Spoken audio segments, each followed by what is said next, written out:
कुरगवडीकडून येणारा असा रस्ता जो ठाण्याच्या दिशेला जातो. त्यानंतर त्याच ठिकाणी एक रस्ता वृंदावन सोसायटीच्या दिशेला जातो. या दोन्ही रस्त्याच्या बरोबर मधोमध चौकामध्ये एक खड्डा पडलेला आहे. रस्ता खचलेला आहे पाण्यामध्ये. महानगरपालिकेला याबाबत कळवलेलं आहे, परंतु हा रस्ता खचल्यामुळे बंद करण्यात आलेला आहे.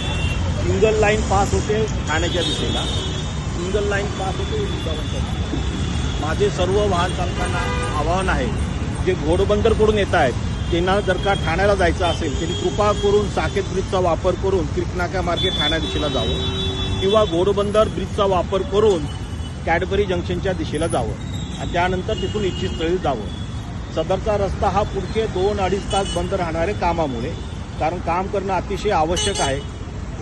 वाहन चालकांची गैरसोय टाळण्यासाठी हे 2 डायव्हर्शन दिलेले आहेत. ज्यांना घोडबंदर मार्गे ठाण्याला जायचं आहे, स्वर्गीय मीनाताई ठाकरे चौकातून GPO मार्गे ठाण्याला जायचं आहे, कळव्याच्या दिशेला जायचं आहे, त्या सर्व वाहन चालकांनी साकेत ब्रिजचा वापर करून ब्रिजच्या खाली राईट मारून क्रिकनाका मार्गे कळवा किंवा जेलच्या दिशेला GPOच्या दिशेला जावं.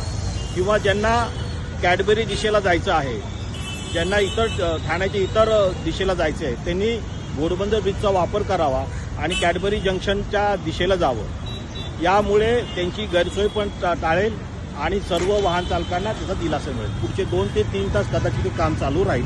आमचं ठाणे वाहतूक विभागाकडून सर्व वाहन चालकांना आवाहन राहील. धन्यवाद.